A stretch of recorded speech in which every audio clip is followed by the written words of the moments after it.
నమస్తే అండి. ఎక్కువగా నాన్ వెజ్ తినే పిల్లలు, వెజ్ తినట్లేదు, ఎస్పెషల్లీ ఆకుకూర తినట్లేదు అన్నవాళ్ళు ఈ తోటకూర లివర్ ఫ్రై ఖచ్చితంగా ట్రై చేసి పెట్టండి. పిల్లలకి బాగా ఇష్టంగా తింటారు. లేత తోటకూర ఆకులు, కాడలు మాత్రమే తీసుకోవాలి. అలా తీసుకొని కట్ చేసుకొని ఒక 2, 3 పచ్చిమిర్చి వేసి బాగా బాయిల్ చేసుకొని పేస్ట్ చేసి పక్కకు పెట్టుకోవాలి. ఒక హాఫ్ కప్ శనగపిండి, ఒక ఫుల్ కప్ కార్న్‌ఫ్లోర్ వేసుకోవాలి. కార్న్‌ఫ్లోర్ ఏంటంటే మనకి ముక్క కొంచెం క్రిస్పీగా ఉండడానికి హెల్ప్ అవుతుంది. దీంట్లో అల్లం పేస్టు, ఉప్పు వేసుకొని అలాగే ఫైన్ పేస్ట్ మనం పట్టుకున్నాం కదా ఆకుకూరది, అది కూడా వేసుకొని కన్సిస్టెన్సీ మరీ లూజ్గా కాకుండా మరీ టైట్గా కాకుండా చూసుకోవాలి.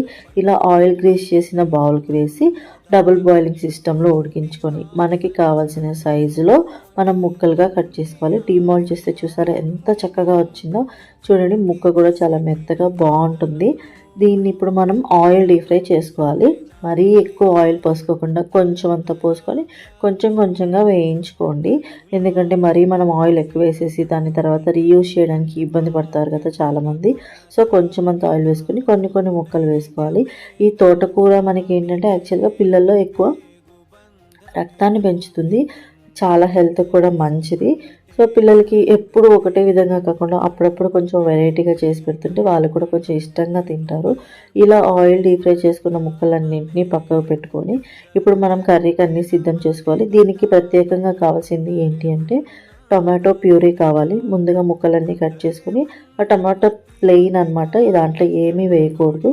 ఈ తాలింపు ఉల్లిపాయ, పచ్చిమిర్చి అన్నీ వేసుకొని మగ్గిన తర్వాత అల్లం పేస్ట్ కూడా వేసుకొని పచ్చి వాసన పోయే వరకు కలుపుకోవాలి. దాంట్లో ఇప్పుడు మనం ముందుగా పట్టి పెట్టుకున్నాం కదా టమాటో ప్యూరీ, అది వేసి ఆయిల్ ఎక్స్ట్రాక్ట్ అయ్యే మూమెంట్లో మనం ఏం చేయాలి అంటే మనం కట్ చేసుకున్నటువంటి ఆయిల్ డీప్ ఫ్రై చేసుకున్నాం కదా లివర్ పీసెస్, వాటిని వేసుకోవాలి.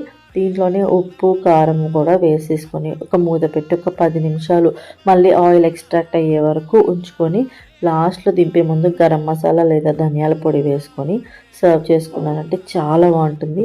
రోటీస్కి, రైస్కి అన్నిటికీ పర్ఫెక్ట్. మరి మీకు నచ్చిందా? వీడియో లైక్ చేయండి, షేర్ చేయండి, డూ సబ్స్క్రైబ్.